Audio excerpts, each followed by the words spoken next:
Enoch saw these days.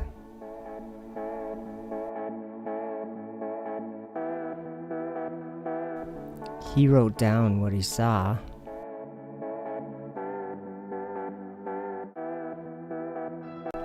He saw the world we live in today.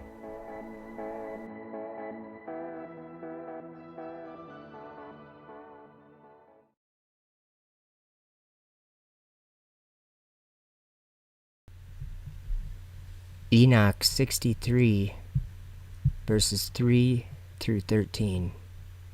And there shall stand up in that day all the kings, and the mighty, and the exalted, and those who hold the earth.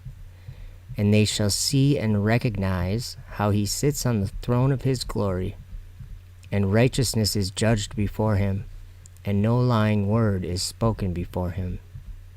Then pain shall come upon them as on a woman in travail, and she has pain in bringing forth, when her child enters the mouth of the womb, and she has pain in bringing forth. And one portion of them shall look on the other, and they shall be terrified, and they shall be downcast of countenance, and pain shall seize them when they see that Son of Man sitting on the throne of his glory. And the kings and the mighty and all who possess the earth shall bless and glorify and extol him who rules over all, who was hidden. For from the beginning the Son of Man was hidden, and the Most High preserved him in the presence of his might, and revealed him to the elect.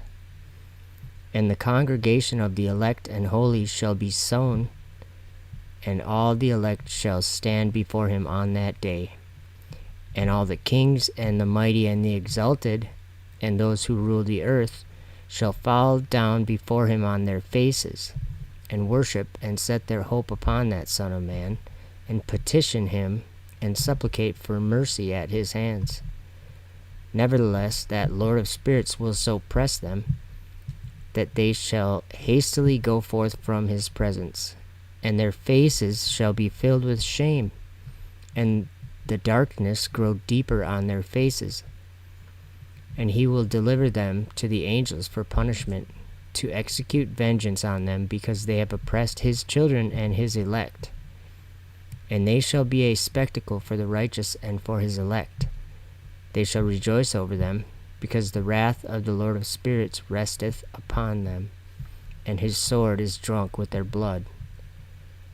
And the righteous and elect shall be saved on that day, and they shall never thenceforward see the face of the sinners and the unrighteous.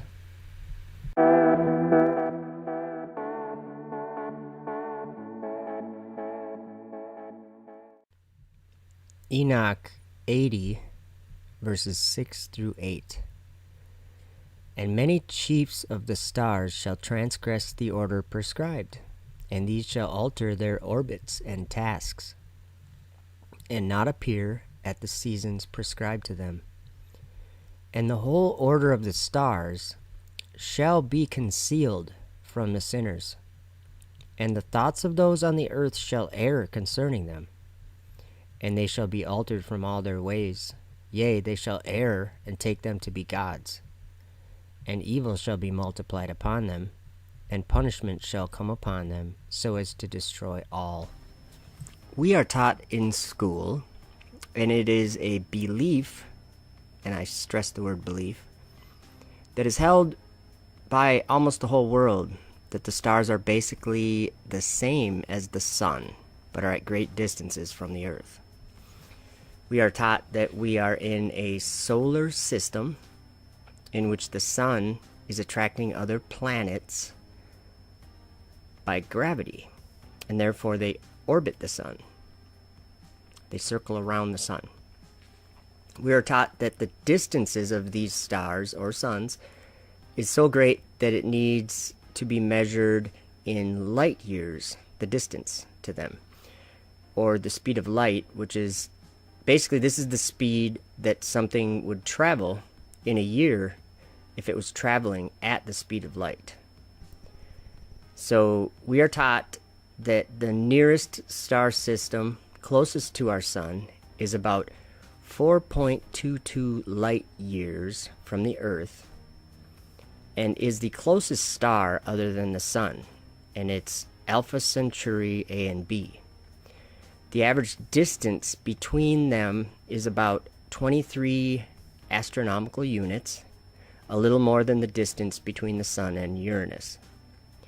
This is the point of view and teachings of most universities, and it is taught worldwide. And actually, everyone that is alive today was taught this cosmology. Now, I have learned in the last few years that there is a completely different understanding, and again, I'll stress the word belief, a different understanding and belief about what the stars are and what they are doing in the night sky. And this new way of understanding is new to me and is new to most people that are in the world, but it is an understanding that to me makes much more sense, and I actually believe something other than what the universities teach. This idea that I have, this understanding, comes from ancient scriptures such as the Bible, the Book of Enoch, and many other ancient writings. So one of the clearest chapters and writings about the makeup of the sky concerning the stars is found in Enoch, in the Book of Enoch, chapter 71. So I'm going to read that to you, and then we will discuss this different understanding of cosmology. And I'm going to call it a new understanding because to me it's new. And I believe that to you it is probably new too. I don't think anybody had this understanding 5 years ago that was alive in the world. And now it's been revealed through these scriptures that there is another understanding, another way to look at this creation and the sky and everything and understand it in an entirely different way than them being suns that are at a great distance. Okay, that's a theory, and I have to stress that. That is a theory that the universities are teaching about the stars. Okay. Here's Enoch chapter 71. And it came to pass after this that my spirit was translated, and it ascended into the heavens, and I saw the holy sons of God. They were stepping on flames of fire. Their garments were white, and their raiment, and their faces shone like snow. And I saw two streams of fire, and the light of that fire shone like hyacinth. And I fell on my face before the Lord of spirits. And the angel Michael, one of the archangels, seized me by my right hand and lifted me up and led me forth into all the secrets. And he showed me all the secrets of righteousness. And he showed me all the secrets of the ends of the heaven, and all the chambers of all the stars, and all the luminaries, whence they proceed before the face of the holy ones. And he translated my spirit into the heaven of heavens. And I saw there, as it were, a structure built of crystals, and between those crystals tongues of living fire. And my spirit saw the girdle which girt that house of fire, and on its four sides were streams full of living fire, and they girt that house. And round about were seraphim, cherubim, and Ophanim, and these are they who sleep not, and guard the throne of his glory. And I saw angels who could not be counted, 1,000 thousands, and 10,000 times 10,000, encircling that house. And Michael and Raphael and Gabriel and Phanuel and the holy angels who were above the heavens go in and out of that house. And they came forth from that house, and Michael and Gabriel and Raphael and Phanuel, and many holy angels without number. And with them the head of days, his head white and pure as wool, and his raiment indescribable. So, that's Enoch 71. And as you can tell in those writings, what was being revealed to Enoch, or at least what Enoch wrote that was being revealed to him, was the secrets of righteousness. And one of the first things he saw was 1,000 thousands of angels that could not be counted, 1,000 thousands and 10,000 times 10,000 encircling that house. Now I want to show you star trails, and I don't think I really have to explain to you what I'm believing, and I stress the word belief. I'm believing that these stars are, I believe they are angels, and that they are encircling that house that's on the screen right now in the center, which would be the North Star. This is a different way of understanding. So if we actually look up at the heavens and we do this type of star trail photography, which, again, this is new.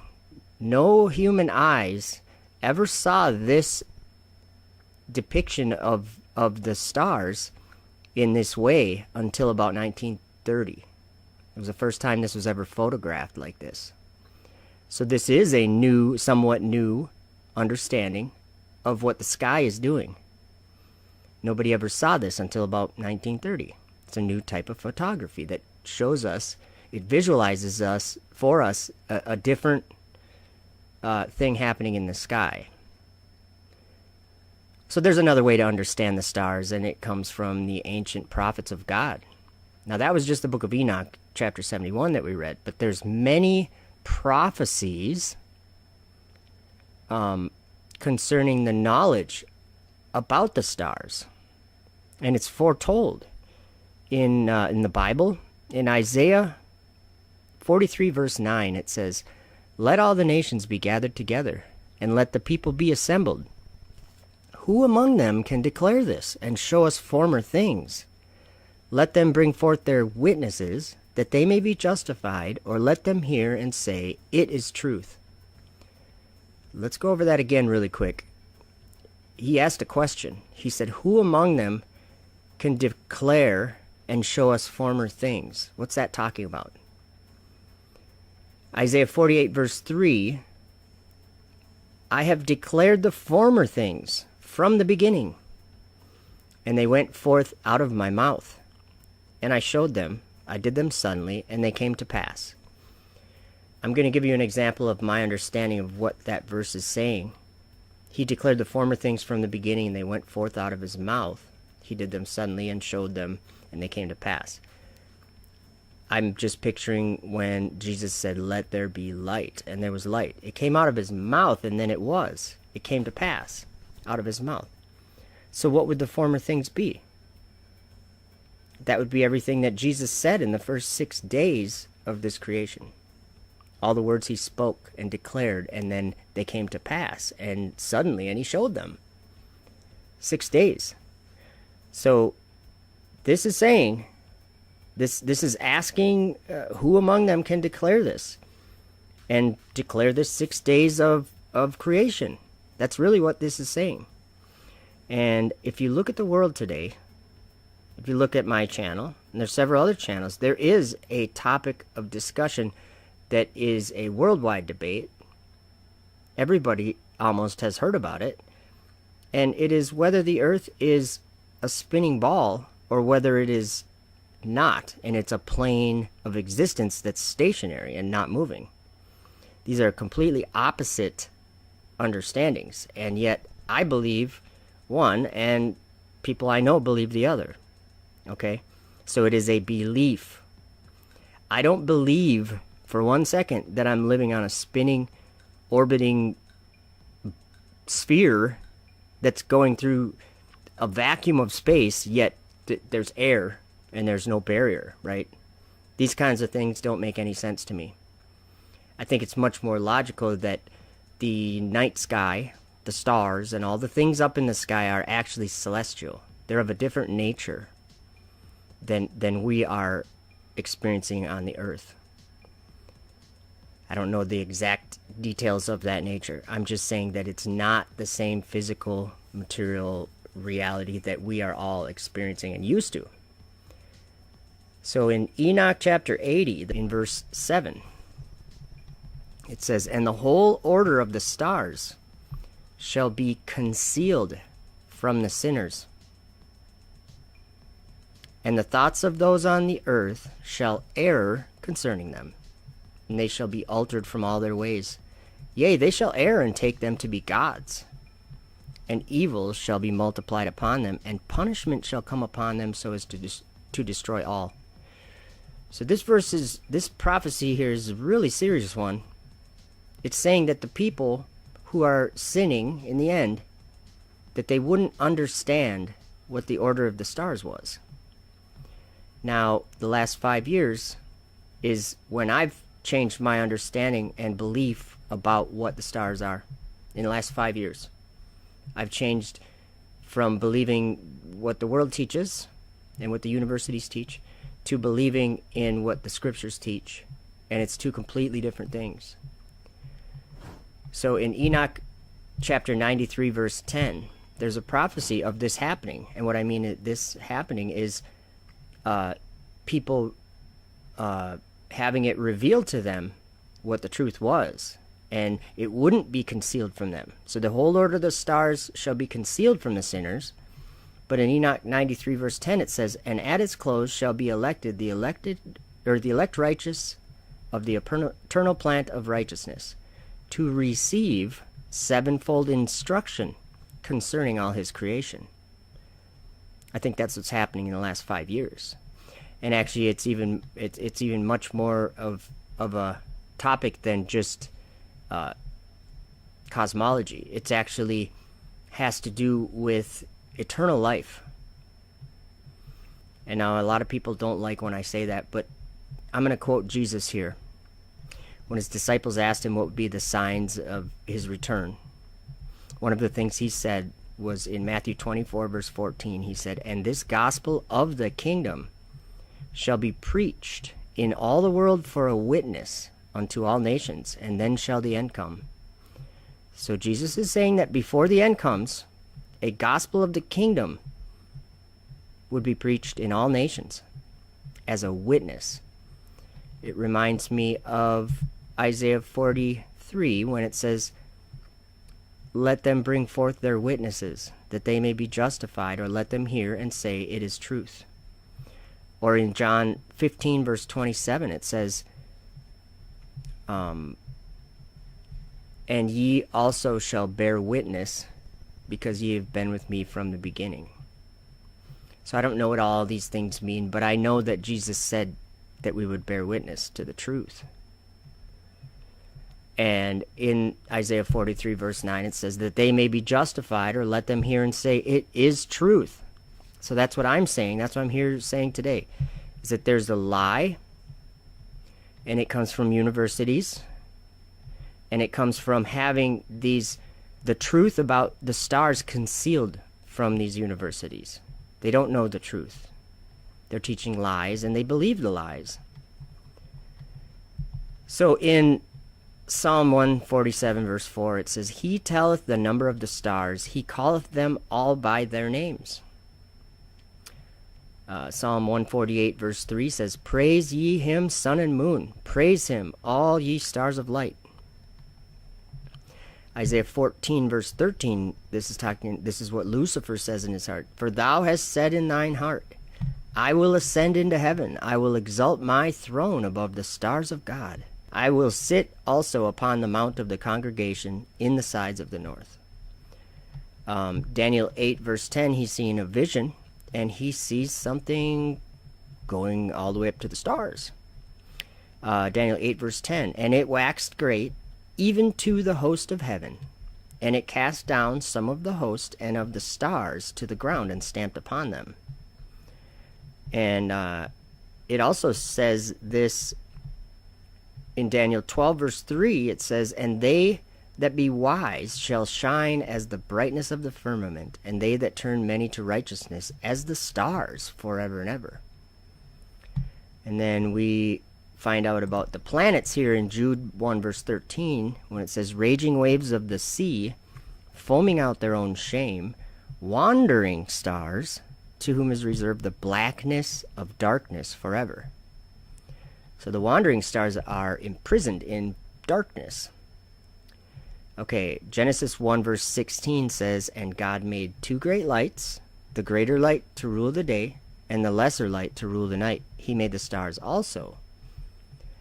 And it also says that he put them in the firmament to be for signs, seasons, days, and years. So the stars in the firmament are actually a calendar or a clock or a schedule, whatever you want to call it.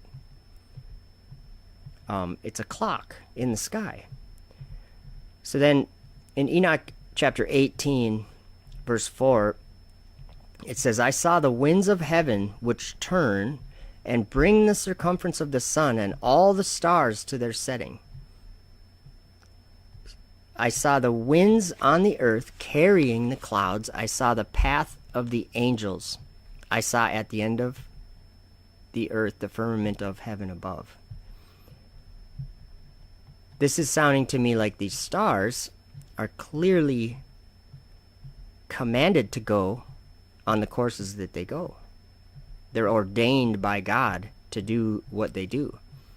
And they ride on the path of angels. They are the path of the angels. These are angels. This is what I believe. So the sky at night, if you pay attention to it, it's changing. So I would put a warning out for those who are not looking up at this clock, this schedule, this calendar up in the sky, to check it out. There are things changing up there, and it's men who are changing things. And I think that this is a scary thing for the time we live in because of what the prophets wrote. Destruction cometh. So that is what I believe the stars are, is angels. And they are circling in the firmament, which turns along with the sun and moon, circling over the earth. They're doing a circle above the flat earth. That's what I believe. In the beginning, God created the heaven and the earth.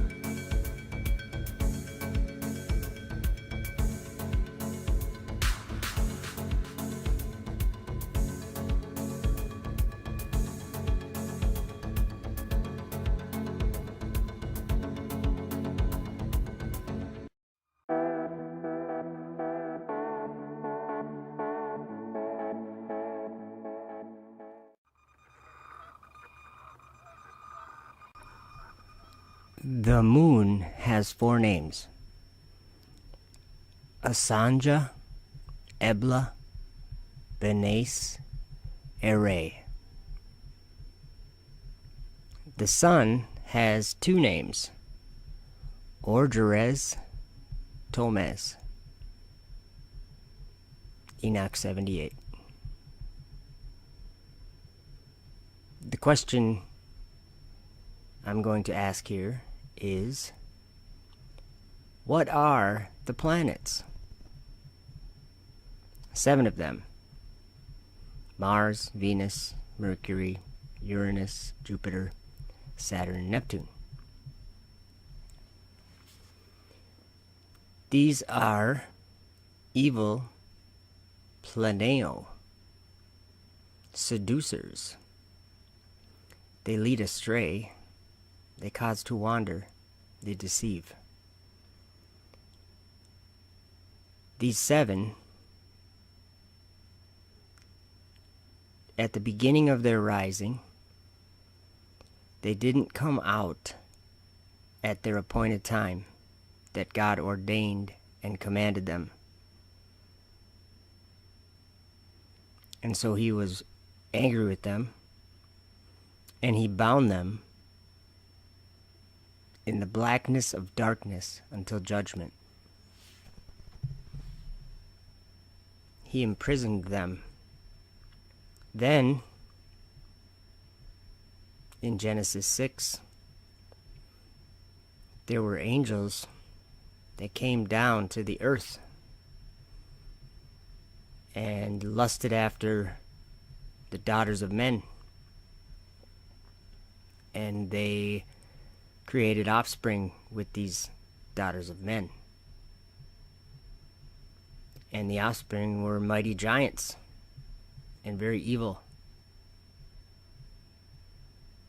And when these giants died, their spirits would stay on the earth and become evil spirits.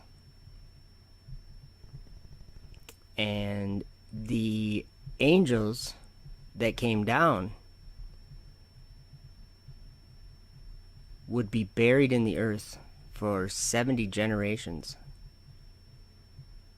And then when that time came, they would be led off to the abyss of fire. And the abyss of fire is also known as outer darkness, the blackness of darkness, Sheol, many different names and descriptions, the wilderness. It's a spiritual place, and it's a prison. This is why so many people today are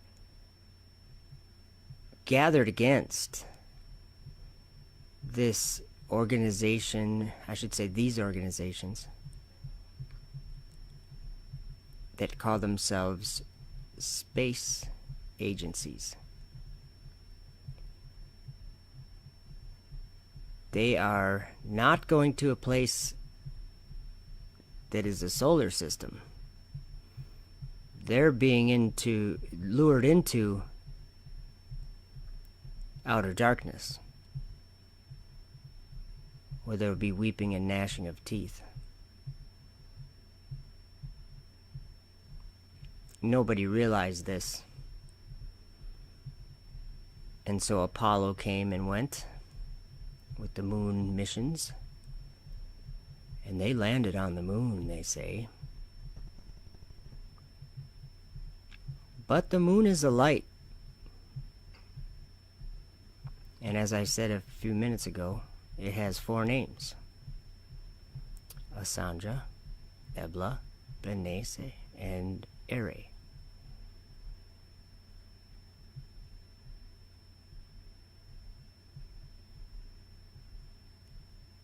So, as children, everyone alive today was taught that these 7 evil, transgressing, bound up, imprisoned luminaries were places to go. And now we have Elon Musk trying to go to Mars to create a world for humanity, just in case this world goes bad. This is a mistake to take part in any of this. It's a mistake to believe in any of this. It's a mistake to believe that this is for humanity. It's not.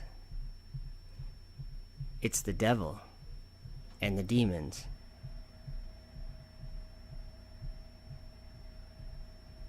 The fallen angels have now invited men by their inspiration. They've invited men to create technology, and they've taught men, especially Elon Musk, they've taught him how to go into that darkness, and they're coming back through into the earth, because men are basically opening the jail cell. So although we were taught these planets were places in a solar system, they're not. The stars in the sky, besides these 7, all circle the North Star. These 7 are the only ones that don't. And actually, there's an 8th one now, because there's the space station. 8 wandering stars. John, in Revelation 17, went to a place where there was 7 mountains, and the 8th was the beast. And the reason why that interests me is because Enoch also went to a place that had 7 mountains. And guess what those mountains were? They were those 7 stars that didn't obey God. And it's even said in the book of Enoch that those fallen angels and those 7 transgressing stars would defile mankind and lead them astray into sacrificing to demons as gods. By assuming many different forms.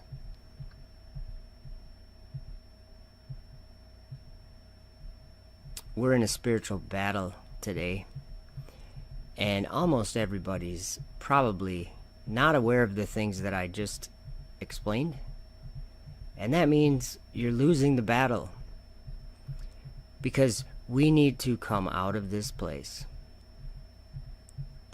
where there's planets, this solar system where there's a globe. Run away from it. It's nothing but wickedness, and it is a trick that the devil is still deceiving many of you with. And no, I don't know everything, but I do know this. And I didn't learn this from myself. I learned it from a higher power that's trying to get this information to people in this physical material world we live in, called the earth.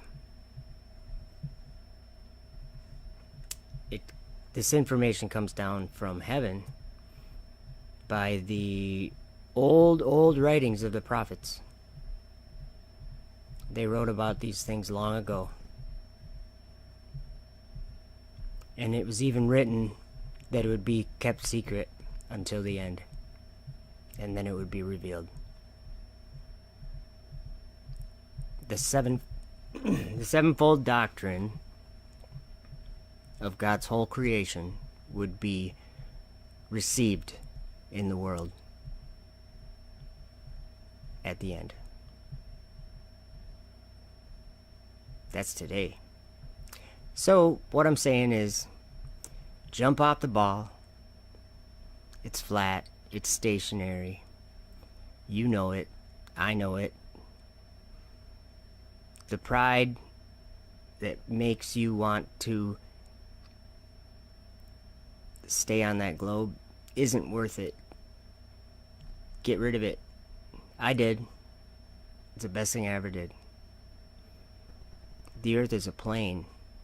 And live in the world that you experience. Don't live in the world that this world and science has tried to sell us all.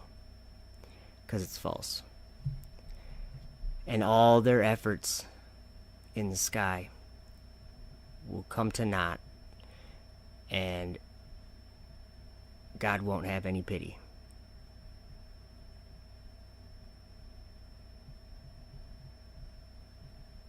Come out of her, my people.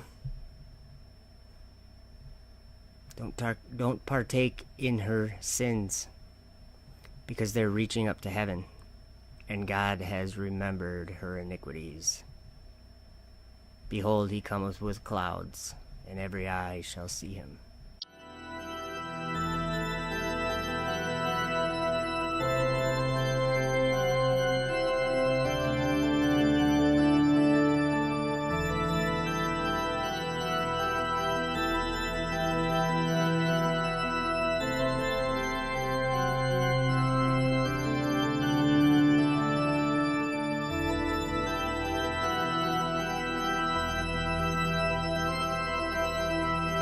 And he doeth great wonders, so that he maketh fire come down from heaven on the earth in the sight of men. Sitting on a dragon on top of the beast. It's a bottomless pit. In this abyss of darkness. I really believe in the space frontier of the abyss, so to speak. The good abyss. The good abyss.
Well, that's 365 days, right?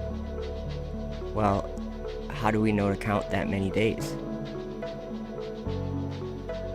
How do we know how a year is a year?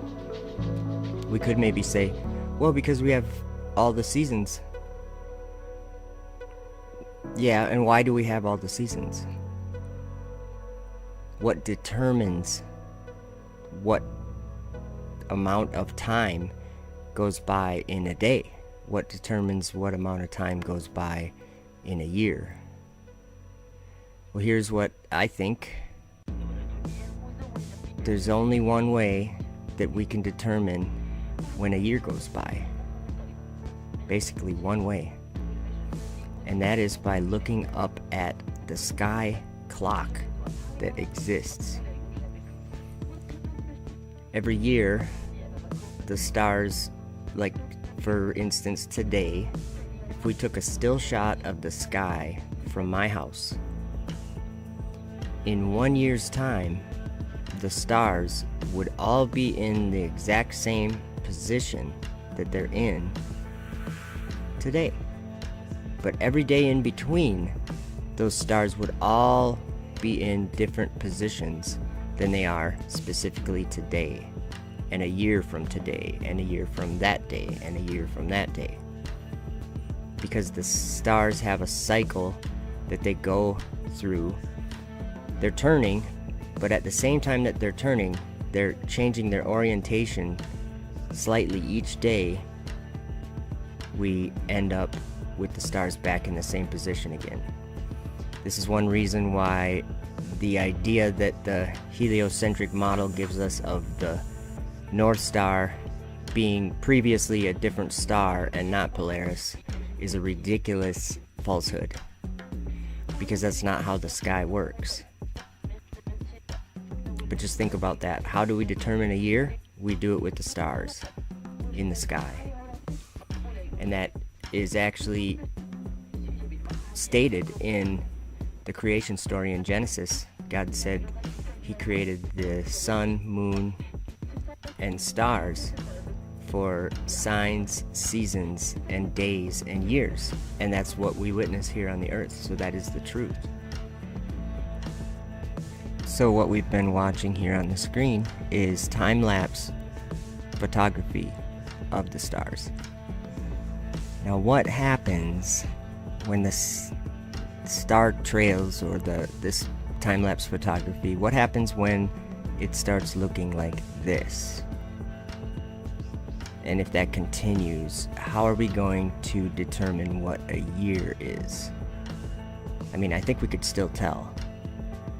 But doesn't it seem like something's kind of getting in the way there?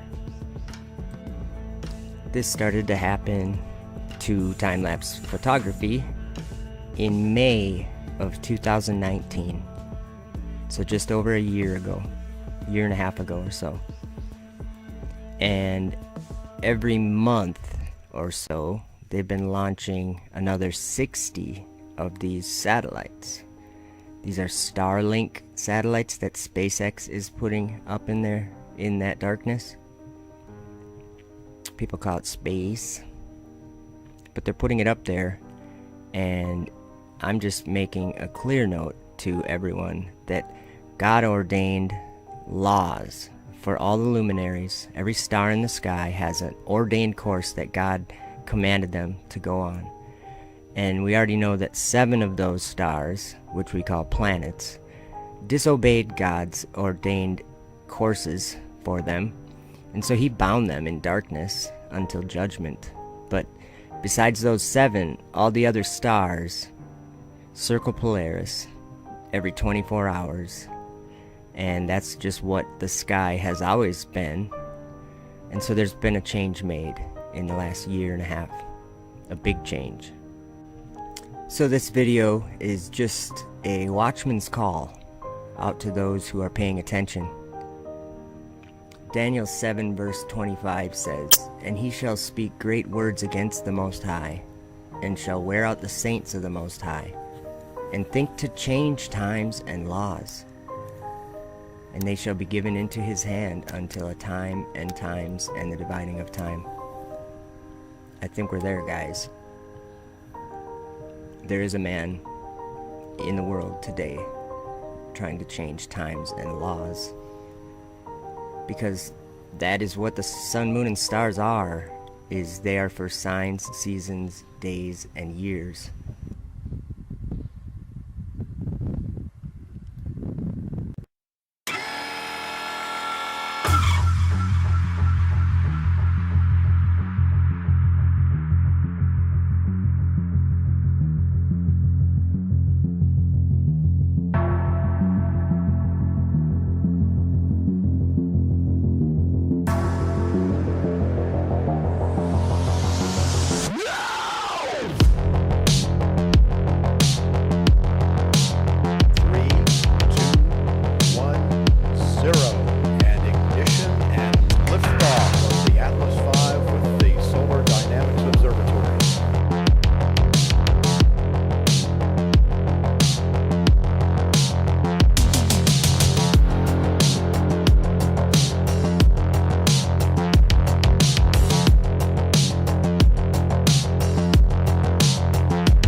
And he shall speak great words against the Most High, and shall wear out the saints of the Most High, and think to change times and laws.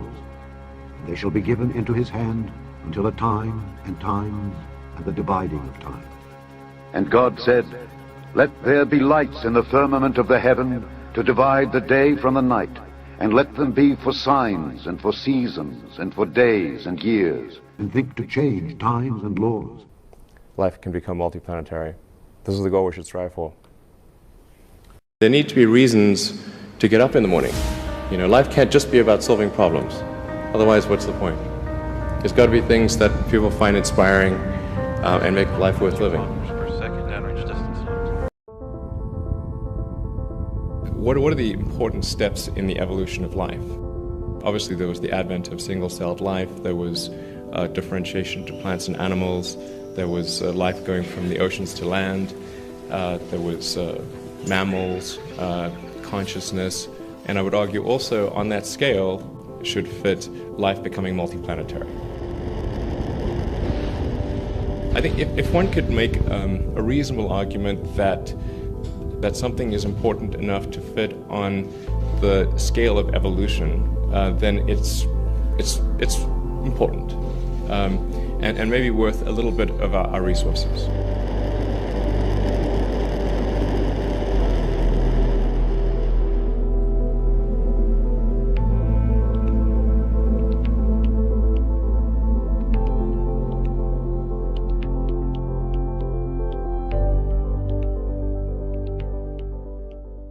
And he opened his mouth in blasphemy against God, to blaspheme his name, and his tabernacle, and them that dwell in heaven, tabernacle in heaven. I believe that it's important for the future to be a spacefaring civilization, and out there, ultimately be out there among the stars, Though thou exalt thyself as the eagle, and though thou set thy nest among the stars, thence will I bring thee down, saith the Lord. Be out there among the stars, Among the stars, be out there among the stars. And though thou set thy nest among the stars. This is hopefully the first step on a journey towards a civilization on Mars, life becoming multiplanetary, based on the moon and expanding beyond Earth and among the stars, out there among the stars, life becoming multiplanetary. And liftoff. And I beheld another beast coming up out of the earth. Liftoff of the SpaceX Falcon 9 rocket. And he had 2 horns like a lamb,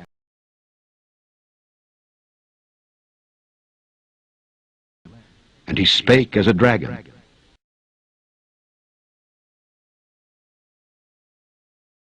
Launching Dragon. Dragon. Dragon. The dragon. Dragon. The dragon. Dragon. The dragon. To the International Space Station. And the dragon gave him his power and his seat and great authority.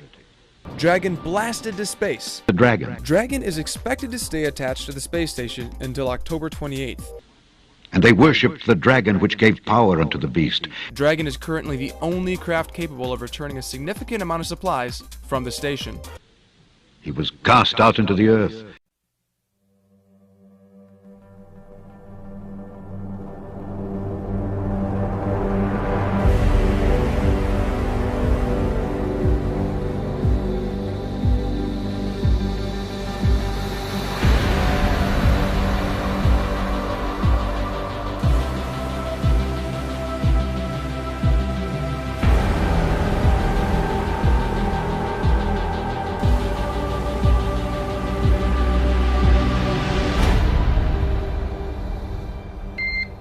Good morning, welcome aboard.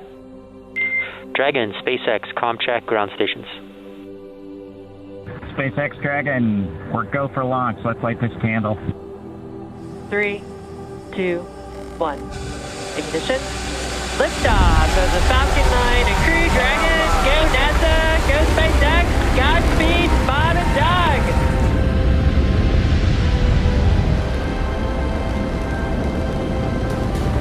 On behalf of the entire launch team, thanks for flying with Falcon 9 today. We hope you enjoyed the ride and wish you a great mission.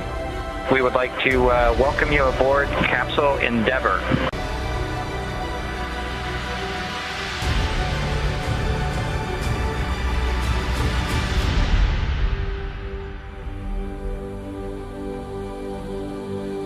MD Houston flight.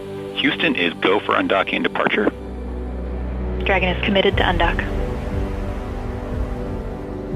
SpaceX Dragon on Dragon to ground. We are ready for the systems brief. Copy. As stated, Dragon's in a healthy state. We are proceeding toward the primary landing site, and your timeline is current.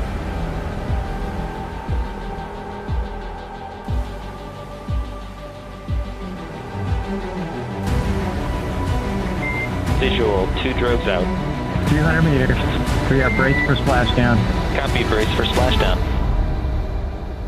Endeavour, on behalf of the SpaceX and NASA teams, welcome back to planet Earth, and thanks for flying SpaceX.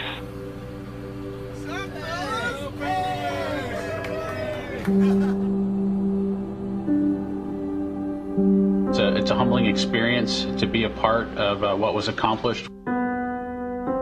It's great to see how excited everybody was. We hope it brings a little bit of brightness to a pretty tough 2020. Advanced technology is indistinguishable from magic. And through his policy also, he shall cause craft to prosper in his hand. Being able to fly, being able to see over long distances, being able to communicate, and having access to all the world's information instantly from almost anywhere on the earth.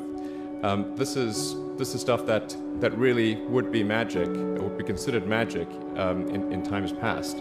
Being a multi-planet species and being out there among the stars is important for the long-term survival of humanity.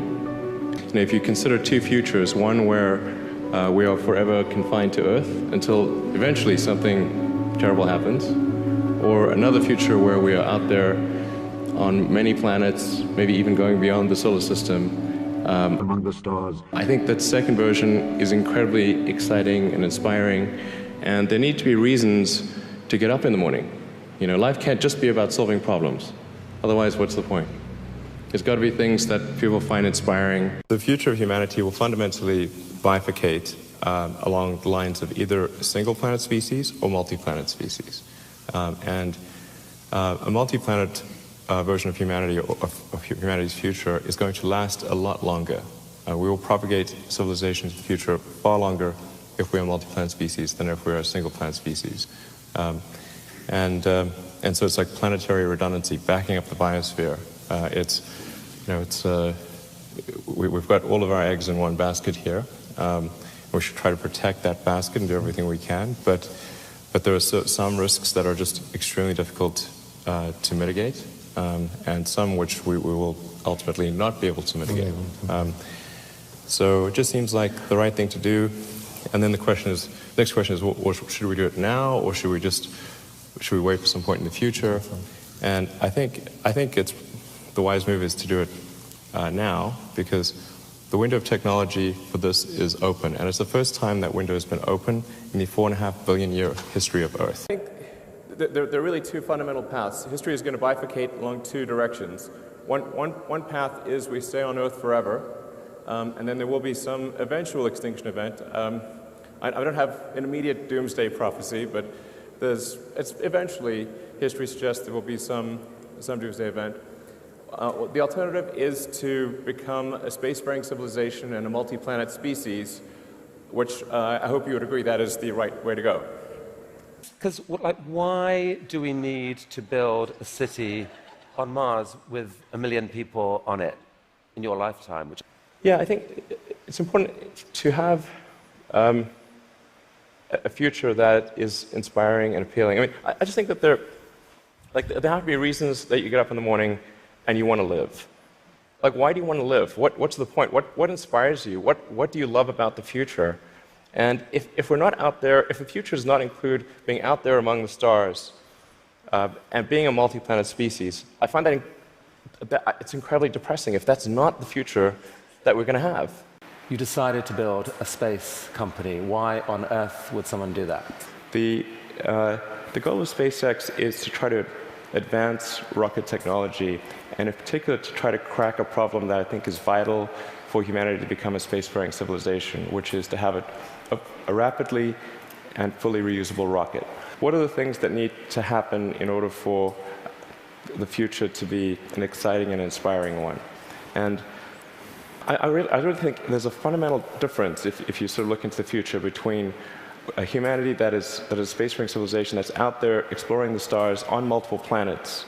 And I think that's really exciting, and compared with one where we are forever confined to Earth until at some eventual extinction event, when we could resume the dream of Apollo.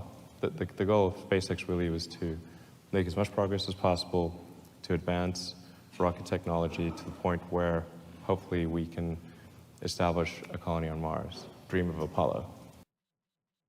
And they had a king over them, which is the angel of the bottomless pit, whose name in the Hebrew tongue is Abaddon, but in the Greek tongue hath his name Apollyon. Apollo. Apollyon. Apollo. Apollyon. And we could resume the dream of Apollo. The angel of the bottomless pit. Apollo.